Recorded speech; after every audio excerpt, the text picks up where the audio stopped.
to the Trinity Force Podcast. Yo, it's that Triforce cast beaming straight to your home. Grab a beer so we know Pone ain't drinking alone. Send an email, a quick tweet, just pick up the phone. Leave a message, hit the beep if you're a creep, watch your tone. Discuss the meta game, patch notes, whatever helps your stats most. Obi-Pone Kenobi is your last hope to snatch gold. So grab your headphones and join in the fun. We'll try enforcing some jokes and some cringeworthy puns. Yo, we can make it together, people. Trinity Force Podcast. These boys are second to none. Now that's the end of the intro. It's time we begun. And here we are, episode number 423 of the Trinity Force Podcast. I am joined by 4 people this week, unlike most weeks where it seems to be only 3. So Chira, Dom, and Serial are all here. Everybody hey, yo. in unison. There you go. We made it. That's right. And joined by special guest this week, Chris Alphenaar, formerly of the Hearth of the Cards podcast, now stuck forever in Hearthstone Elo Hell as Patches drives into his face in every match. Well met. Well met. That's for sure. Also, you should say multiple time guest star on the proper, which is actually the one episode that we talked about addiction.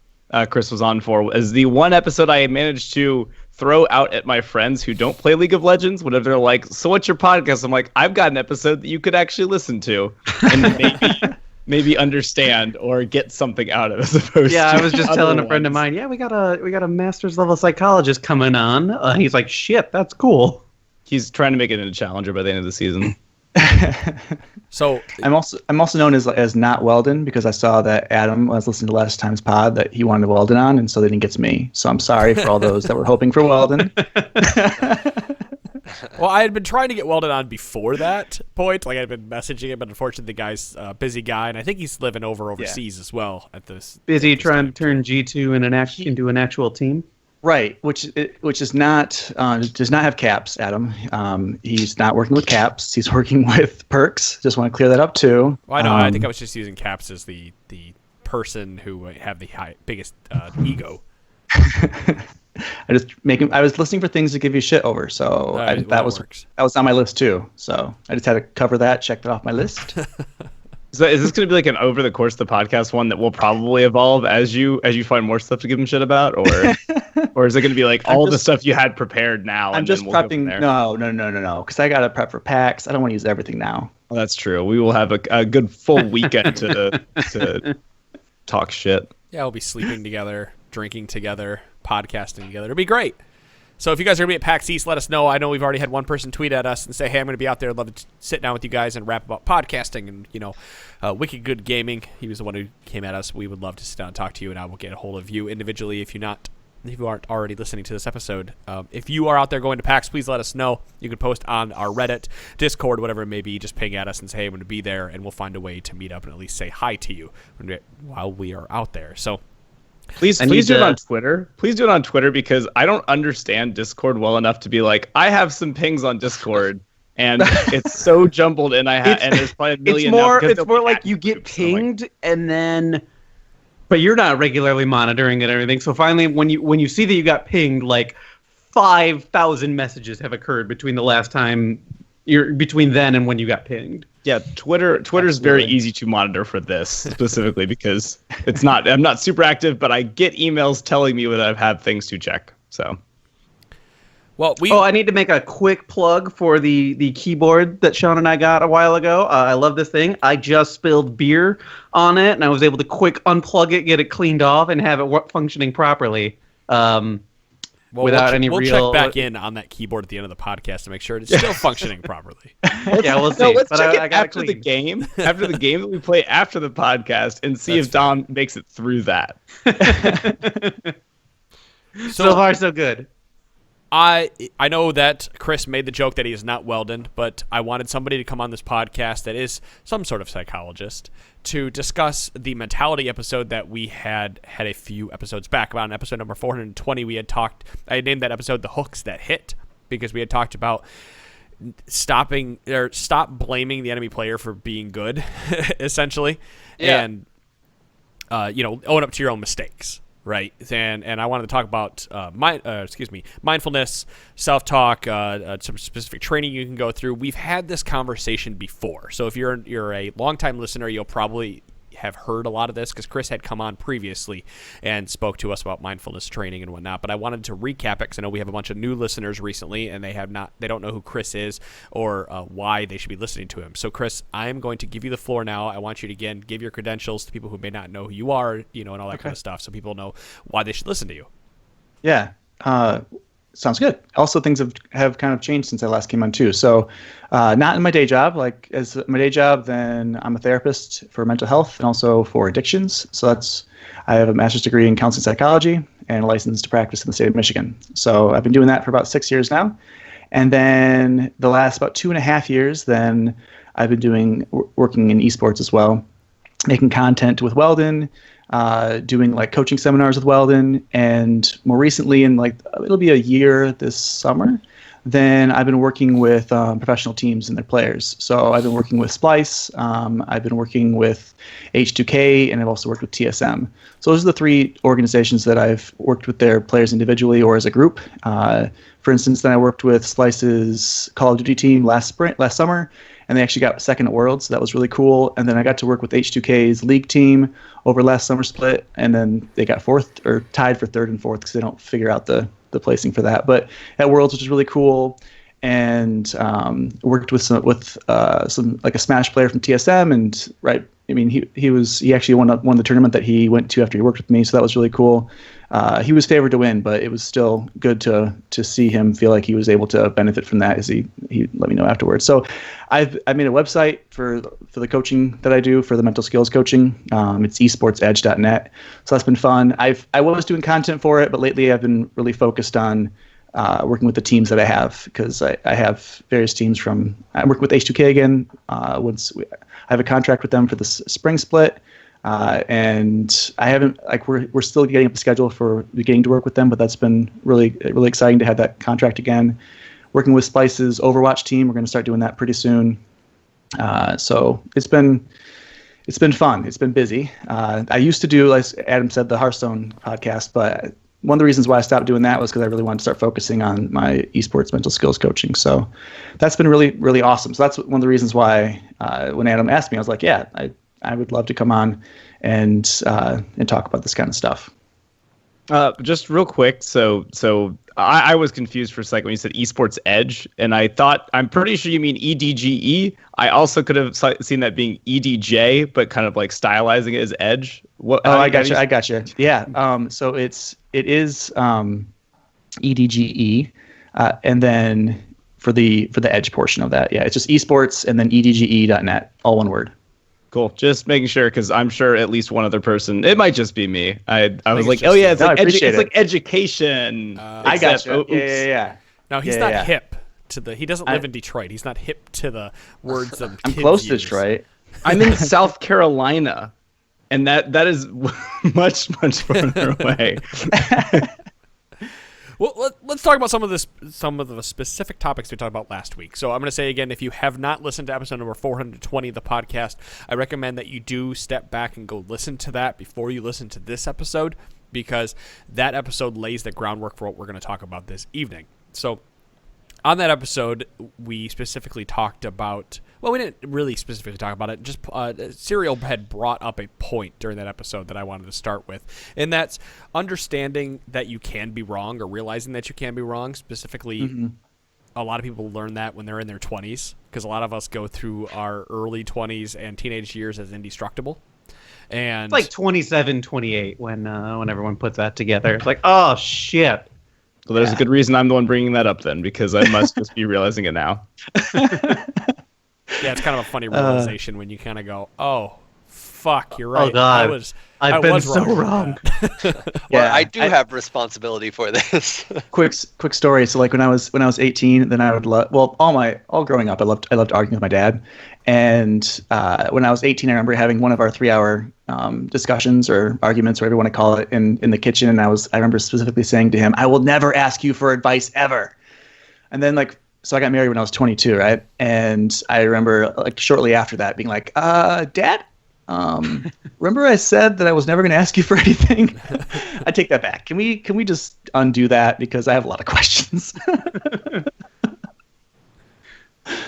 And that's the second. That actually includes the second portion of that whole realizing you could be wrong, is also it being able to admit it to people is the other thing that starts happening, because I think the first thing happens is you realize you're wrong, but then you don't want to, like, admitting it is another step. It might not be giant. Right? It could be giant depending on how big your ego is. But yeah, you haven't annihilated the ego enough to be able to admit it in front of other people.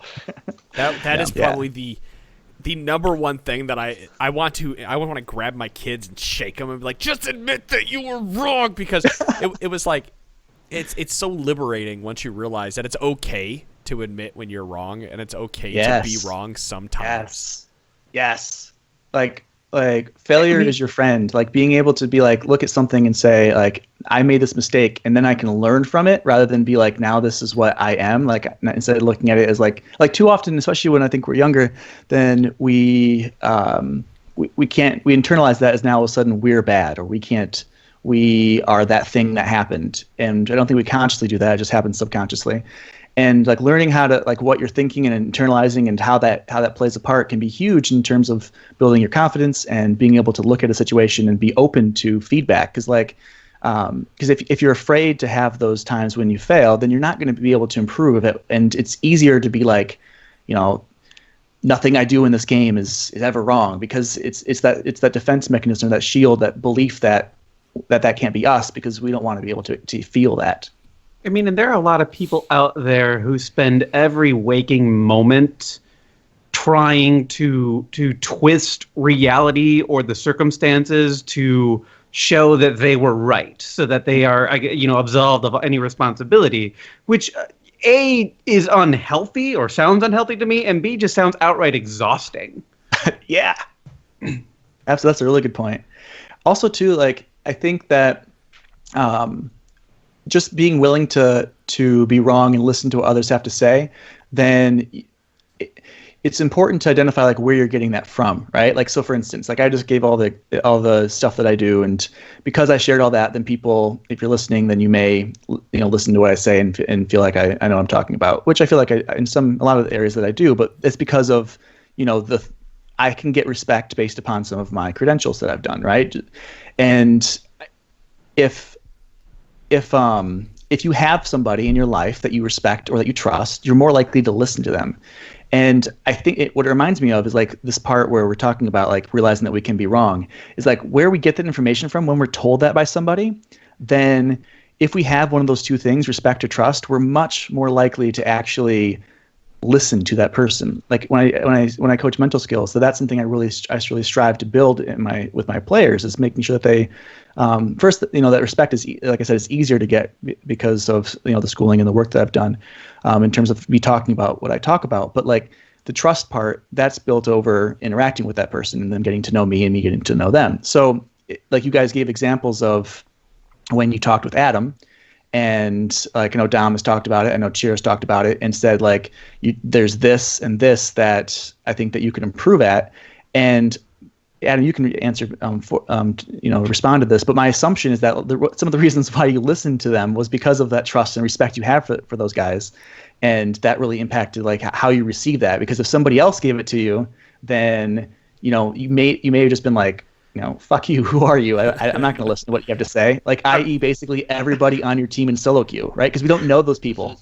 So I'm dying over here because I think his camera might have frozen, but if it didn't, he just gave like the best slow eye roll to everything Chris was saying. Like, no, I don't fucking trust or respect those two. No, I just, I had to for whatever. No. I assume that you never admit it, but no, I'll admit that I am having internet issues tonight. So if you're watching the live stream, I'm sorry about that. It's just we've had really bad storms roll through northern Kentucky, and it's impacting internet service this evening. No, I know we bring up my climb and this and that a lot, right? Because I'm like the poster child for this piece where I had the attitude and then I turned it around by listening to my peers. But you obviously gain respect from people either through their credentials or based on them proving themselves. And I like to think that I've proven myself to every single one of you, the listeners out there, and that's why I'm qualified to talk about League of Legends at the level that I'm talking about it at. I've shown you that listening to my advice actually works based on, and it's not just my advice, right? It's Dom and Chira and Serial and Punch's advice as well. But for the sake of the conversation, just showing you, like I made Diamond last season because I listened to everyone's advice, and I made Plat that one season because I listened to everything. We had that game where we had a Kazakh's top back in like season 3 where that was completely unheard of, and Dom talked me off the ledge from it and said, "Nah, you got to play through this. You just got to play it." And the guy ended up doing really well. Let other people do what they do, and you do you. And I think every person out there. That's why I encourage people to join the Discord channel. Because yes, you listen to us talk every week, and yes, you hear us talk to you about how to get better and everything, and you respect us, but there's a lot of other people you can respect and listen to and potentially make friends with in Discord and within the Trinity Force community. And those people could be that shining light that you need to break through into gold or silver or platinum or whatever it may be. Somebody you can just talk to League of Legends about every single day. And somebody just to bounce ideas off of, or to even like commiserate over bad games, good games, whatever. It makes the game, it makes anything way better if you have a support group of people that are willing to listen to you and that you're willing to listen to. Chris, Yes. do you? I guess what is, if you don't mind my asking, what's your rank in League? I haven't done my placements. The highest Okay. I've ever gotten is like gold 5. I usually float in like in mid to high silver, and then that's usually where I haven't played the last 2 ranks this season. No, Dom, he finished 4th at Worlds.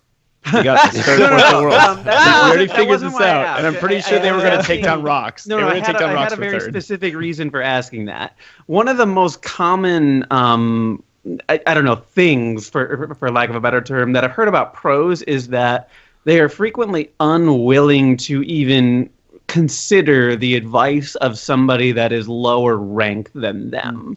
Yeah. Now, you coming with the credentials that you have, I would assume that at least trying to do the job you're doing, you could treat it a little bit differently. But do you still run into that as a specific obstacle when working with that type of, really highly skilled player? Right. I found that most of the people that I've worked with, if not all, they since I'm working with them on mental skills, I'm not working with, and then it can that's how they can apply it to their craft. Then I don't get a lot of kickback because I'm not teaching them like Weldon. The difference is that, like, Weldon actually coaches League 2. Like he's been in Diamond. He understands and researches and knows how that game is played. So he's like a Super League mental skills coach, right? Analyst, therapist. Yeah, all those things. And so Had to be careful there. so like with me, then that's not what I'm coaching. And so I don't have to prove my knowledge of that. But I've been seeing more and more, or hearing more and more of, whether it's coaches or analysts or people that, like ancillary staff like myself, that don't need to have that teams aren't requiring like a broad knowledge of the game. Well, they want you to have like at least a basic knowledge, right? But you don't have to like be highly skilled. You need to have a good knowledge if you want to be an analyst, obviously. But you don't have to have like broad skill in terms of you and yourself. I think of it very similar to other sports. Not every football coach has played at the highest level.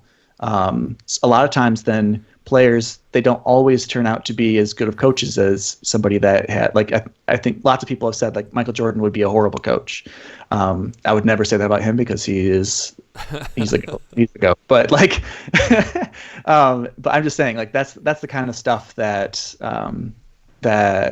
like when all right, let me backtrack. So to answer your question, that I've not really gotten that. I think, again, that goes back to that, like, respect and trust. They respect the fact that I can teach them those things, and that's what we know we're working on. So I mean, the coaching scene and the support staff scene has very much developed since the early days of the game. It's a whole lot different. And I just brought it up because I was curious to know if, like, some of those old, I don't know, grudges or attitudes still persisted today. I'm glad to hear that's not the case and everything, but I as far as I could tell, there was definitely a time where, players would just not be willing to work with even a coach or anybody else because in their mind the person had to be better at the game than they were in order to give them advice and perspective. And if they were better at the game, why weren't they then being competitors? Right. Yeah. I guess I can't speak to whether or not that is happening outside of what I do because I've not been in that role. So, but in terms of like I've had. Just to help out and to also learn and grow myself. And I also have worked with some like challenger level players, just to help them out. And they've been really open to listening to what I've said too, and even come back for other sessions as well, just to kind of be able to, because they're open when they see it and they're able to apply it. Because I don't think that a lot of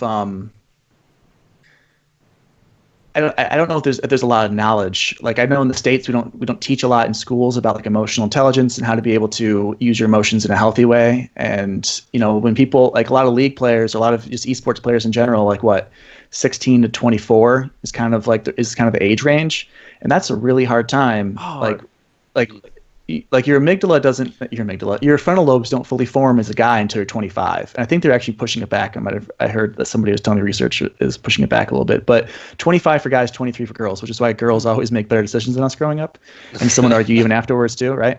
Right. But, but so your frontal lobes are where you make decisions. Like that's where all your critical thinking skills are. And what has to happen is something like when you respond to things, it comes up through like your brainstem and into your amygdala, and that's where your emotions do. That is, and the amygdala is where the fight or flight response is in the limbic system, and that's where you react, whether by getting aggressive and angry, that's the fight, or having fear, and that's like the freeze or the flight. And it has to go through there before it gets to the frontal lobes. And like when we're younger, then we may react too much to those emotions before it's able to get to those frontal lobes to be able to actually kind of decipher like what's really going on here. Like, do I really need to get this upset about the situation? Like, can I be able to lower my intensity, and how do I do that? And I don't think, at least in the States, that we're taught that very well yet. And I think we're starting to understand more of the importance of that now. I'm hoping that that's something I really preach a lot to the adolescents that I work with at work with like my therapy stuff. But that's what I teach players too, is how to be able to take those emotions when like you miss a smite, or take those emotions when you miss a combo in Smash, or insert whatever it is that you want there, and help them be able to like not allow it to keep derailing them. So like I was reading what's it called? It's by Josh Waitzkin. It's called The Art of Learning, and it's a really cool book if anyone wants to learn how to be able to improve in terms of like growth and just self mastery. And he's like the guy that the movie Searching for Bobby Fischer was made about. And then so he was like a world chess champion, and then he moved into being like a jiu-jitsu. I think it was jiu-jitsu. No, it was push hands. And so I can't remember. This push hands was the type of. I think that's I'm blanking on like the type of martial art that was, but he became a world champion at that too. And he told a story, and this is what I tell people when it comes to. So I like to refer back to also when I teach people about. It's push hands, but he also is a black belt in Brazilian Jiu-Jitsu. Okay, cool. Then. The story that he tells is like he when it comes to like emotional, like responding to things, is like he was walking to his school and where he taught chess, and on his way there was a woman that was in front of him, and it was New York City, and this woman was beautiful, and he was paying attention to the fact that she was in front of him, and he said that there was the traffic stopped, or like the crowd stopped for traffic. But she was on her phone or something, not paying attention, and she walked too far forward into the road. Well, if you know anything about New York City, it's crazy busy, right? Like traffic all the time. So she gets smoked by a bike, and she kind of gets pushed to the side, and the biker almost falls, but he's able to like right himself, and she's kind of like thrown, like at first kind of like what happened, and then she's angry. So she sees the biker keep going, and she like steps out and starts yelling at him, and then she gets smoked by a taxi and flies 10 feet in the air and lands on the asphalt. And he said that the ambulance came and stuff, but he had to go to his class. So he didn't see what the outcome was of her. But what he taught his students was that when something bad happens, like if you make a mistake, and he was talking about in chess, this could be for League, this could be for Overwatch, this could be for CSGO, whatever it could be. Then what he said was instead of making another, instead of reacting to that first one, instead take a step back and be able to think things through rather than reacting to that initial emotion. Because if she would have done that, she wouldn't have been hit by that taxi. Instead, then she reacted to that emotion, and then she made an even worse move. And what was cool was he said that like shortly after he told that story, one of the students came back to him, like, and they were young, and they were all really excited, and I think he was like 8 or 12, I don't know. And he was like, Coach, like I thought of it. Like I listened to what you said. I didn't chase after the bike because I made a mistake and I got shaky and sweaty. And I was upset at myself and I almost like rushed into the next move. And if I would have lost my queen and lost the match. And he goes, but I didn't because of thinking of that sort of response. And so then instead I was able to claw back. Even though I had the mistake, it was harder to be able to win, but I was able to claw back and actually win the match. And otherwise I would have lost for sure. And so those are some of the things that like when I work with players and even work with just thinking for myself too as a person, when I had that emotional reaction to things, like I was thinking of it when Punch talked about like when you're getting ganked and over and over again, and you're raging out of your mind because you're like, why does this keep happening? Like, that type of, like having those type of emotional reactions to things, then it can lead us to have even bigger mistakes, which make it even harder for us to come back from those situations. They just compile on top of one another. Right.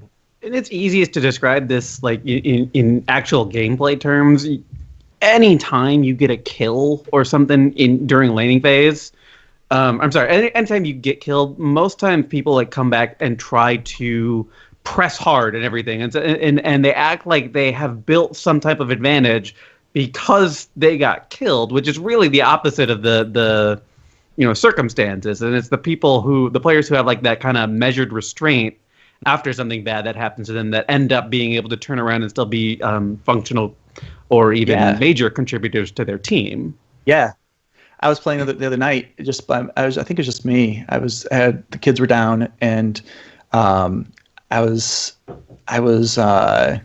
think I was jungle, and no, I was playing support. It doesn't matter. Anyways, we had top lane Poppy, right? And it was going against a Garen, and she gave up first blood, and I give up first blood way too often, so no shade thrown at that person. But then they ended up going dying 4 more times in a row, and I was watching, and I was like, man, like you're attacking like a lot, like going a lot farther than what you need to, and it seemed like they felt like they just need to keep trying to get back into it. But the way they were doing it, like when I played Call of Duty, that was fine to go back into it because you're still at the same level, right? Like you don't gain experience, you don't gain gold, you just go back out and you try to shoot somebody. So like I understand the mentality of just trying to gain something back and gain some pressure back, but League's totally different because there's experience base, there's like gold, like the person has more items now, there's pressure from different things. It's totally different, and so like. To be able to like when you're in that mindset where you're just trying to like push and gain back stuff, all it does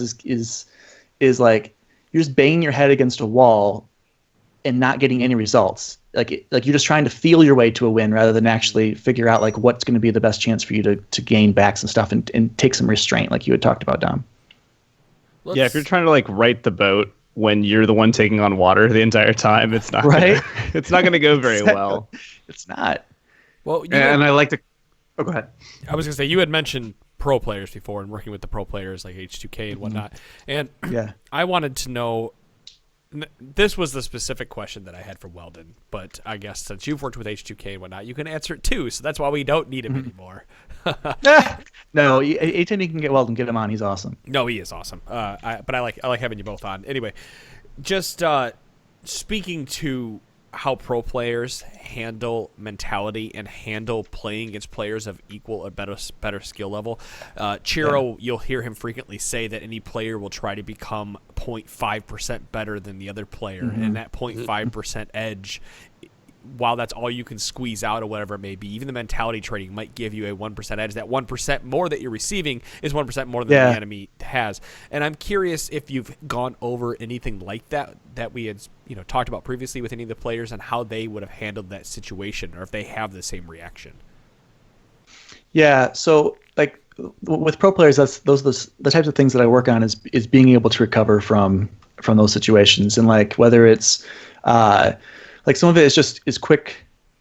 Well, I teach them mindfulness so that way they can, if they don't already know what it is, and have them practice it, because that way when they're in game, they can do like they can do like an abbreviated version of that to kind of reset themselves mentally and emotionally, because that's the kind of stuff I focus on. So like it could be either like a player is finding themselves as having a lapse in focus, like they're focused for like 95% of the game, but that 5% that kind of, the 1% that pops up at the 10-minute mark, another 1% pops up at a big team fight, another 1% of it pops up whenever, gets caught out warding, whatever it could be. Then those are some of the things that I help people try to eliminate and reduce, and be more present. Rather than kind of just ever been like automated with when you play, just kind of realize, oh my gosh, like I'm not even like really engaged in this right now. Then like mindfulness helps you be more in flow state more consistently and for longer periods of time. So I teach them how to be able to develop that. And then also like you can't always do like a full mindfulness practice like when you're in game, right? So because you got to focus on so many things, and so it's like abbreviating that so that way a person can reset, whether it's like during a death timer. Like this was pretty cool. I was able to go to, at least to me it was, I was watching Faker when he's in Chicago, because I'm only like an hour and a half from Chicago. And so at Worlds I was able to go, and I met up with Punch, which is awesome, and also met up with Lancifer and some of the guys from the Lolo podcast, which is really cool. Got to meet those guys. And I didn't know anyone else was going, so I just got a ticket by myself, and so all my friends couldn't go because I could only go during a weekday. No, it doesn't matter when I could go. Anyway, I went on Saturday, I think, because I think that's when Faker was playing, which was cool. And when I watched him play, then he died a few times, and because it felt like they were trying to focus on him. This story seems suspicious.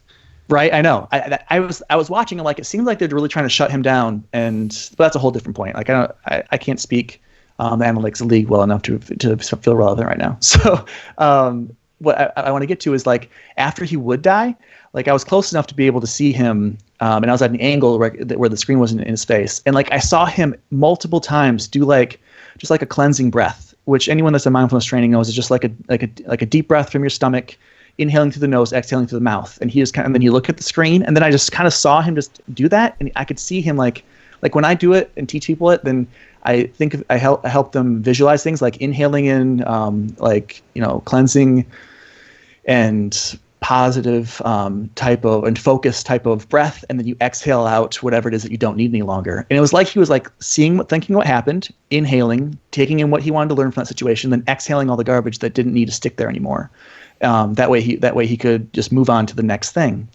And whether that's what he was doing, I've heard that they do have mental skills training when they within their team. So my assumption is that that was what he was doing, and it looked very similar to what people I've worked with. But that was really cool to me, like basically having that refresh button and for your emotions and for your mind, because like how many times has that kill or that teammate getting caught out or whatever it could be all of a sudden impacted you to where it's really hard now to focus, or you just can't let it go, and that can't change anymore. But now you're focused on something that is it's in the past, and what you're thinking about, like how it can impact the future, and now you're no longer in the present, and so now you get caught out, or you miss a CS, or you don't rotate as quickly as you could have, and that 2 seconds would have gotten you the kill on the gank or whatever it could have been. So that's why like those seconds in pro play is incredibly huge, and so reducing like how often your mind wanders, and then also recovery after matches are some of the things that I really help players with. And then understanding your own internal self-talk, like if you have stuff like that well, everyone has that kind of stuff, but go ahead. Sorry to shut you down. I wanted to ask you about working with players, or even something people can do at home to help reset themselves after long games, because I always feel bad for the pro players that have to play those best of fives like at Worlds, Right. And you could have a 60-minute game Heck at yeah, you could. game 4 or a 70-minute game, and then you have to dump all that garbage and go back out there. What kind of training can anybody out here do where they have a solo queue game that goes 60 minutes, but they have time to keep playing? Yeah. Wait. So how is that again? Any player out there, let's say I have an 8-hour block and I have a 60-minute game in between that. What can I do besides get up and take a walk and all that? Like the normal, like we always say, get up, take a walk, go lift some weights, whatever. But like, what can I do mentally to prepare myself for the next game? And what are you teaching the pro players to do?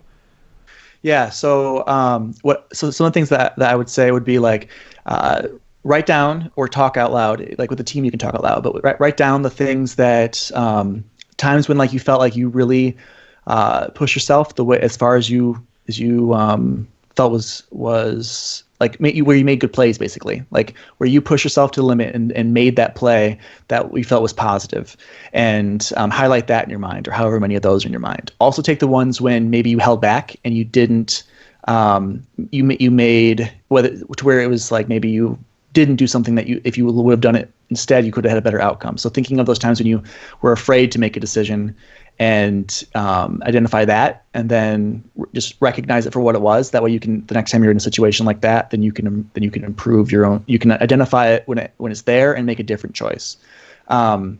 Basically, like analyzing quickly, like what information you can gain from that, because it is good information, even if it's that long. Like you can pull as much as you can, and then just reset yourself. Internalize what it is that you learned. Identify like what you could have done differently, what you did well. It is basically in a nutshell what I'm trying to say. And then like what I would say is just do some. For me, it's cleansing breaths. Like that's what I really like. When I work with players, then I help them figure out what for them fits. So it's hard to give like an overview, like a bunch of different options for people because everybody's different. But for me, it's cleansing breaths. I was going to actually ask. Yeah, go ahead. You mean different things? Well, yeah, kind of. I mean, I figure everybody has between 10 and 52 and a half seconds to do something to reset the mechanism for themselves, after a death, depending on the stage of the game. And obviously, cleansing breath is something you've mentioned a few times already on this show. It might be presumptuous for us to really think everybody knows and has heard of that, because I think we've all seen it done, but that doesn't necessarily mean we're processing what's going on there. Okay. I was just wondering if you have any other recommendations for people to make, when they have that self downtime in a game. So I would say like something like that can be really helpful is having like a mantra. That's something else that I work with players with, and have them identify like meaning like a phrase that you could remind yourself if like there's a certain thing that you're working on is like in between matches. Like I was about to say, it doesn't have to stay the same thing. Like no, it doesn't. You can change it. Yeah, so you can have one for like what you want to focus on in game. You can have one for like after matches, like I don't know, something like, sometimes they're really cheesy. Sometimes, so like I'll just give one off the top of my head that I've read that's kind of cheesy in my head, but things like release the past, focus on the future, something like that. Oh, we used to say stupid shit like that, like pain is temporary, pride is forever, and we were in the wrestling room doing push-ups and shit. But it worked. Yeah, it does. Refocuses you. It gets you back in your mindset. It makes you stop paying attention to, like, we were doing burpees and push-ups and all that type of shit, right? But by continually repeating that shit to yourself, you are refocusing yourself, because you stop paying attention to that pain that you're going through. And it might just be mental pain, but I agree with you, and I can totally see where that comes from, and I didn't realize why we did it until really talking about it now. But I agree. I've done it and I like it. Yeah. So find one that fits for you though, because like sometimes then it's it has to be one that speaks to you. So like for me, I used to be really afraid to fail. And so now I'm really cool with failing, because I know that it gives me an opportunity to grow. But like that's basically what I tell myself is I just remind myself, like, I get to grow now. Like this is a good thing. I can embrace this fully, because now I get to have an opportunity to become better than what I was. And until this experience, then that wasn't something that was present for me. Because I think of it like this, like when you think of a game, and you're trying to, and this doesn't really fall as much into recovery, but I just want to riff off it for a second. Like think of, like you just talked about working out for wrestling, and we can physically work out, like we can tangibly see that, and we can find a place, like we can go to a gym and we can spend an X amount of dollars, we can do it in our house, but we don't, and that's like a way we can physically work out our bodies anytime we want. But we don't always have as many opportunities, in my opinion, to unless we look for them and identify them as such, opportunities to work out our emotions and increase our strength in that, or work out our mental skills and how we want to solve problems in difficult situations. We can practice those through things like mindfulness, which I've already talked about a lot. But like the situations when games are really tough, like I look at those, like one of the mantras I tell myself is I look at those as an opportunity, because like when I'm in a hard session at work and it's really emotional and people are either pissed at me or they're crying or they're or whatever it could be, and it's really heavy, then to me it's like emotionally and mentally lifting weights is the way I see it. And that, and I kind of have like a mantra, or maybe another way to say it, which is another one I was going to share anyways, is like having like mental imagery, like thinking of something that helps you be able to process that stuff better. So that's such a deep topic, and I'm not giving it justice. It's like, well, let's. I actually have something else to move go ahead. away from that, because I don't want you to sit here and.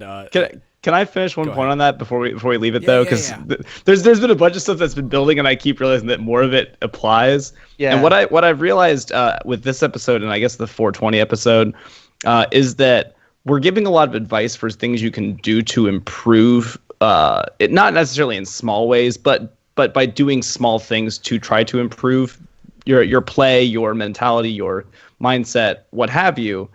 One thing that I want to stress is that do not listen to both these episodes back to back and try to do all of them all at once, because it will not work. It is just like when you make 12 New Year's resolutions and wonder why you didn't make it out of the first 5 days, keeping any of them. And I think that there's a little bit of thing you can do with taking, like, listing some of these and saying, I want to try this one this game. Maybe my thing to get refocused is that deep breath. Maybe my thing to get refocused is, after I've died, is to have that replay thing, and I see what just happened. I realize why I died, and that gets me pumped up because I understand it better. And then that's your, not necessarily like a calming wuju breeze that says I am centered, but instead says I'm fired up because I understand this, and I'm going to apply it positively. But you gotta find out what those things are that work for you, because there are so many different options. You can try them out. Just please do not try them all at once, or you will be back at square one before you know it, or be even behind that, because it'll get so frustrating. Just the overload of information you're trying to take in that you can't process. Like you're not a computer. You can't do that. I mean, I feel like in life in general, it's really difficult to value incremental progress until you have started doing things where incremental progress ends up being really meaningful. Because we all want instant gratification or instant results, but that's just, I mean, and working out in general is one of the easiest examples that applies to almost everybody there. If few people can go in and suddenly lift 200 pounds. I was about to say it's not about like doing something and expecting an instant change. You have to keep at it for a while before you're going to notice any specific differences. It's a culmination of like slowly changing things over time. It's all about the journey, not necessarily the destination. I mean, and then the most interesting part is that once you start to appreciate incremental progress, you also start to notice when you have taken steps backward. Sorry. You will do things really well for a while, and then you'll take a break from the game, or you'll stop working out, or you switch and focus on a different project at work or something along those lines. And all of a sudden you go back to doing the thing, and you think it should just be like riding a bicycle, to use a tired expression. But in fact, you're not able to do it quite as well as you had been in your heyday. And League is easily, that's a great example for me. Is I feel like if I go 3 days, maybe 4, but like just a few days without playing the game, all of a sudden I feel like there's just a layer or two of rust on there that I have to just shave completely off before I'm even confident enough to go into something like ranked again. Was that a pun intentionally or no? Which, no. Riding a bicycle, a tired expression? That was not an intentional pun. Well, it wasn't great. That's why I was Claude. Yeah, Chris, oh, man. I have a question that came in from chat that I'd like to ask you. Oh, yeah. Okay. So, Joggin732 wants to know the easiest way to break through somebody who is stubborn, hard-headed, or always has an excuse for their play. Somebody you've been trying to coach, but you've been trying to help. Yes, you can point at me all you want, Serial. I'm pointing at the camera, which wasn't really effective because you wouldn't be able to see this. It looked close enough. Yeah. Yeah. Well, I go back to like the respect and trust part. Like if that's the first thing I think. But what I would like to ask is for instance, like if I like to ask the person, like, okay, what are you doing and what is the results that you're getting? And do you feel like it's effective for you? So if, let's say somebody is in silver and they are getting really upset at people and they're chatting at them and all the time and just like, because it helps them vent. Okay. Then, I would ask them like, what are you getting out of that? And they're like, well, I'm telling them how to play. And then as their friend, I would say well, what's your goal in this? Because like, this is what can happen. It's like, we can say we want like to improve, like that's what our goal is. But what really tells us whether we want to is what our actions are. So like what that action, for instance, just to kind of give an example, because I don't know exactly what your specific person is doing or not doing, but like in that situation, then what you're telling me is that it's more important for you to be able to be right to that person than it is for you to be good at your own gameplay. And like, because your behavior shows it. Like you aren't focusing on map movements. You aren't focusing on your CS. You aren't focusing on your positioning in team fights, your TP flanks, whatever it could be. Instead, you're focusing on chatting really well. and like if you want to be really good at that, then it sounds like that's what you're doing. But if it, and just be honest with them, like I'm only looking at like it's really hard not to do sarcastically, and I'm really sarcastic. So like you have to kind of be aware of your own stuff too, right? So so at the sake of sounding sarcastic, then I'll still keep saying as if I was talking to this person. But like I'd be like, so what you're doing, then you sound like you're getting really good at that. Like you burned him at least 5 times, but you also missed like 15 creeps, and you can't get your BF sword now, and that sucks. So like I think you really need to make a decision as to what it is that you want, because you've been in this setting with this silver for X amount of months or years now, and you haven't really seen any climb. So it can't just be everybody else. Now I say all that logic into this shit, Chris. Right? I say all that, and here's the biggest thing. This isn't just for like this. I get this for like for working with players. I get this a lot with I remind myself. This is one of my mantras every day at work. Is that I can only change myself. So like there are different ways that I can help somebody see different patterns in their life at my job. I was seeing somebody today and they were talking about not taking the medication anymore. And I was like, I tried different techniques. And as a therapist, then like, for instance, I first tried to do more like the reasoning thing. I'm like, last time you did, then you talked about, going back to drinking instead, and that wasn't helpful for you. And then they were just like, yeah, I think I'm just gonna do it because I don't think it's helping. And then I kind of switched it because as a therapist, then it's a different technique I can use. And I was like, honestly, maybe you should just try it and see what happens, because sometimes that shifts away a person's thinking patterns in terms of like how they like all of a sudden it's like, what are you talking about? Like, why are you telling me to do that? And then they start to have a different thought process. I know that I can't make that person, like I can have the hour with that person and talk to them, and thankfully then they're planning on still taking their meds because we work through it. But like ultimately then you have to remember that you can only do your stuff. So if you can practice looking for ways that you can influence that person, then you can increase your ability to influence them. But you could be the best influencer in the world and the other person still gets to make their own choice, which is the hard part with people. which is why my job is awesome because I love working with people.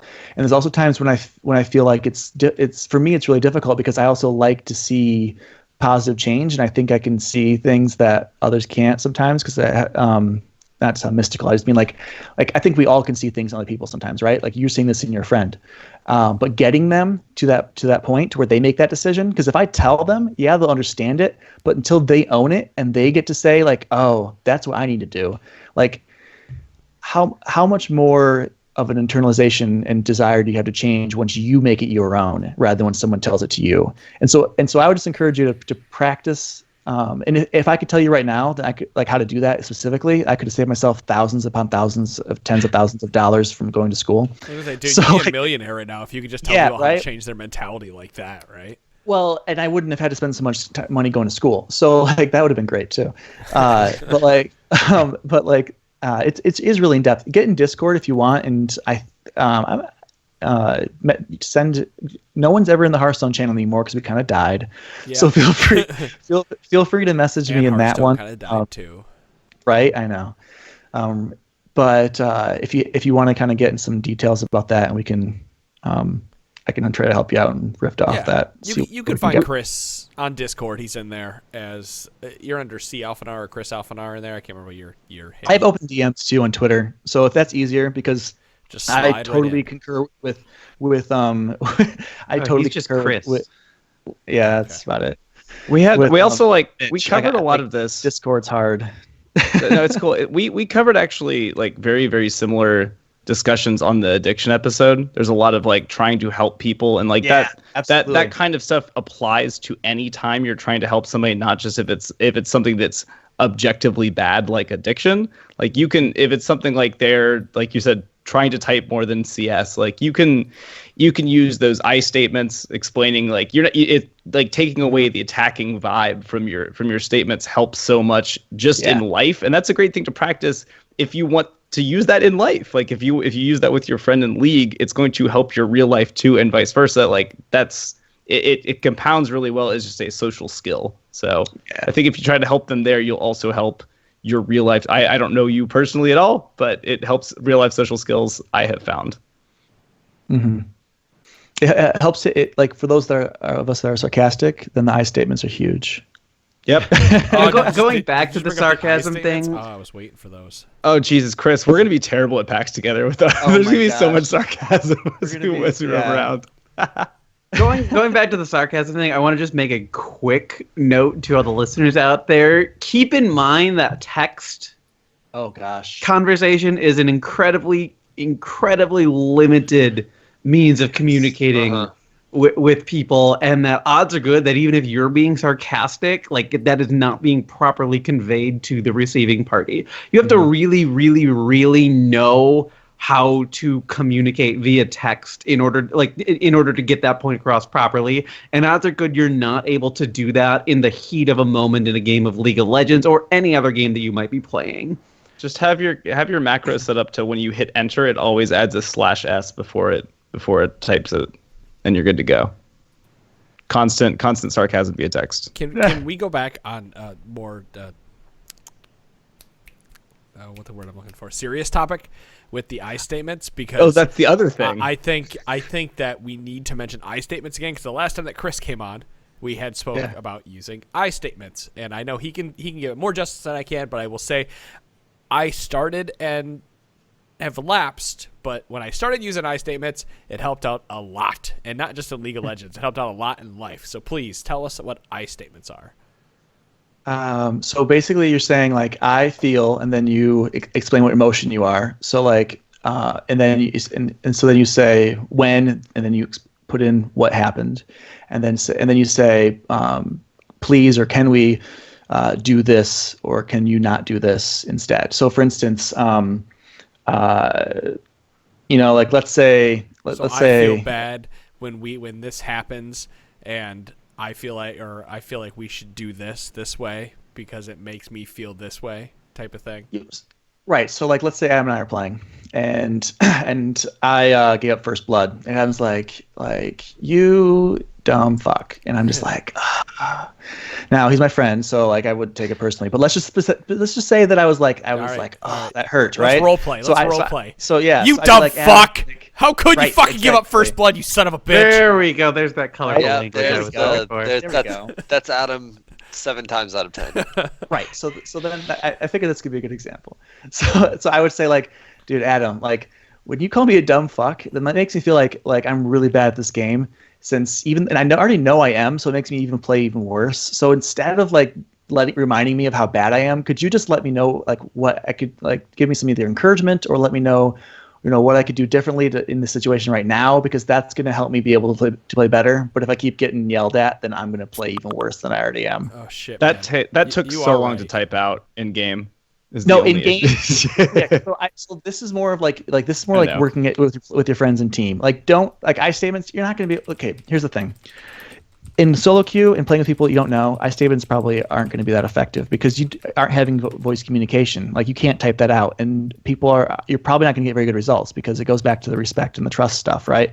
Like you're sharing your emotions, you're sharing how you're feeling, and a lot of people in solo queue don't give a fuck. Right? They just want to play their game. And so they may even want to use that now as against you. So I statements are really helpful for situations when you know that you can safely express like what you're thinking and feeling without having a bunch of maybe Adam's going to attack me back, which I don't think he would. But let's just say but I know it wouldn't I know that I could do that without it making it worse for me. Whereas in solo queue, it's going to probably make it worse for you.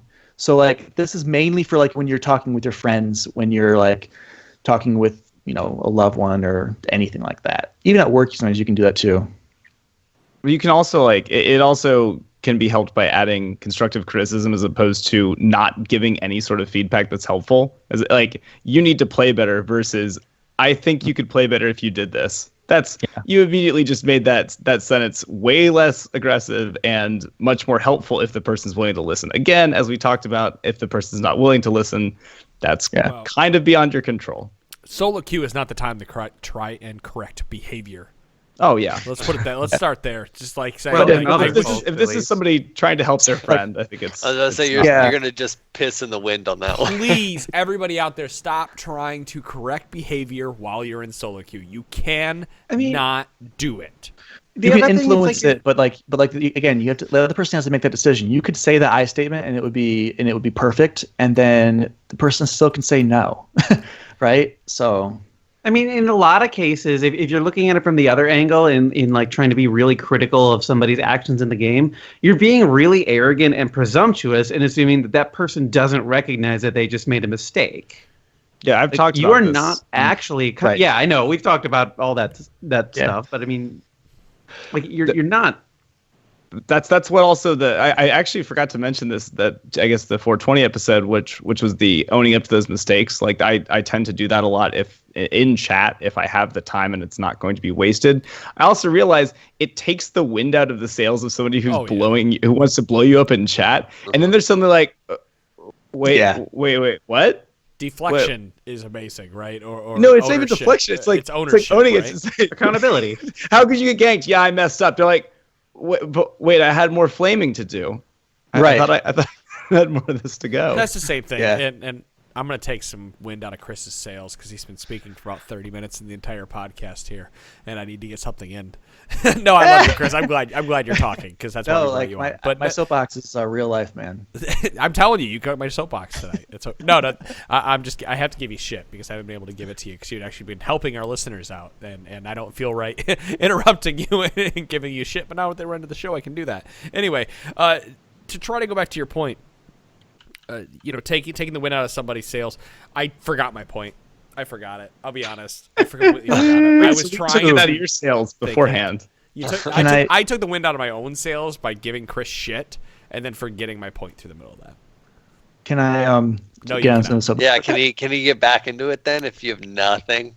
But so like one of the things is like I think that like a lot of players either don't want to or don't know how to improve at this kind of stuff because like it's not something that you're tangibly like doing effectively like if I've played thousands of of league games.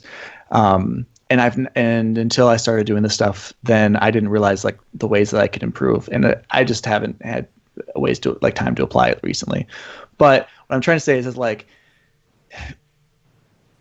just putting in mass games and or just trying like just randomly just doing mentality stuff like what Cyril was talking about, then you're not likely going to be able to get very good at it. And you'll hit a plateau or whatever it is that your base gameplay is. And so I really encourage anyone that wants to get better at this game, both mentally or just in general, to identify ways that, like whether it's like a coach that's better than you, or someone just knows the game more than you, and be able to learn from that person. And really just take tangible things that you can do, whether it's like hitting X amount of CS by X amount of minutes, or whether it's having X amount of wards, or whether it's learning map movements, or learning like how to slow push, just specific things, and actually like set those goals and work, like mentality wise, if it's like trying cleansing breaths or whatever it could be, and really be focused with that. Because like I've talked in length about a lot of ideas, and until you put them tangibly into practice, then that's all they're going to stay as. And so I love talking about them in terms of theory, but it takes like putting it into practice would be a whole different episode. And so look into those things, whether it's, like I said, you can reach out to me if you want to. I'm sure like all these guys are good at the game and know what to do too. So reach out to them. Can you share you had a document you shared with me a while ago, and I know you worked with Dark with it as well. Something that you can use after every game. Can you share a copy of that with me so I can share it with our listeners? Yeah, that's fine. It's really in depth, and part of it was like I was learning. Part of my thing I was talking about learning how to, like, I'm cool with failing, right? Like I think it's more. Some of it is like, let me pull it up while I'm talking. Some of it's more in depth than what I would do if I used it again now.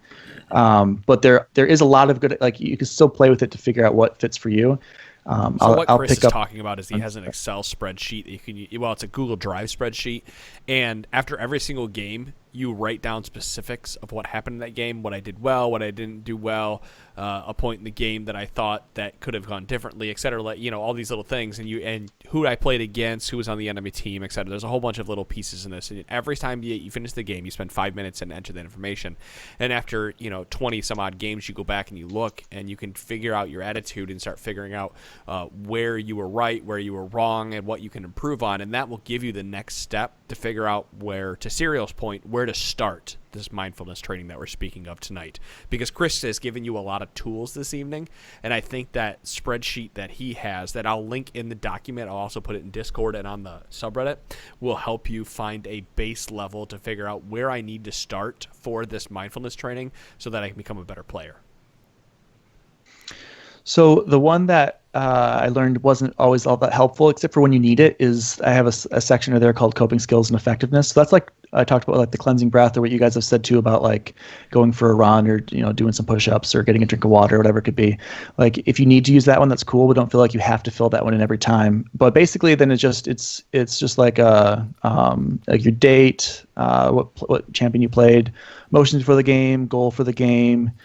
2 positives and 2 areas of improvement, win or loss, what your emotions were after the game, did you complete your goal, coping skills, additional thoughts, and 2 things I can improve on after watching a replay. So it allows you to be able to look at the stuff that, like, put it down, that way you can be tangible of saying, this is what I want to experience, like want to see happen, and then you can find out whether you did that. So cool. I think we're going to wrap it there. I'm sure these guys have some other stuff to add to it, and we'll probably just have to bring you back on again to talk some more of this mindfulness stuff, because I feel like you could talk about it all evening if I gave you the platform to do so, which is great. I'm kind of certain we'll have a few things to talk about post PAX, or maybe even like record something kind of drunkenly at PAX about like more in-depth discussion here. I'm sure that Chris and I are walking around all weekend. I'm gonna have some interesting questions about all the things. I already have plans for us to sit down on either Friday or Saturday and make a podcast anyway, to do cool. a post or a not a post PAX, but a mid PAX podcast, kind of like what's going on. Sean, that means we don't have to work on Monday. Haha. No, it's not the work. 'Cause I mean, we'll be League of traveling Legends. back. We'll probably release that on the general gaming show and YouTube, but sorry about your luck.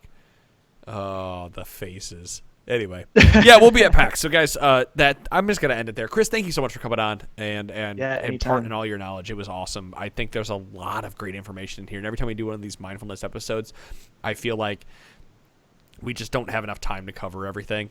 And like, Well, there's so much. yeah, there's tons. So I think next time we'll come on, I'd like to do maybe even like a 20-minute segment on a specific technique that somebody can do. We'll talk about it a little bit more because there's a lot to it. So guys, thank you so much for listening to Trinity Force Podcast. I hope you guys enjoyed this episode. I know I had a lot of fun doing it with Chris. Please give him your love at Alphenaar on Twitter. Go find him on Discord. He's Chris on Discord. Just, slide right into his DMs and tell him how awesome he is because they're open all the time. Other than that, I think we're done, guys. Thank you so much for listening. Once again, we will see you all on Monday. Monday's a Patreon episode. We have Dragon Guy coming on. We're going to be talking about lore on Monday, so that should be a lot of fun, guys. We will see you then. Peace. Kisses.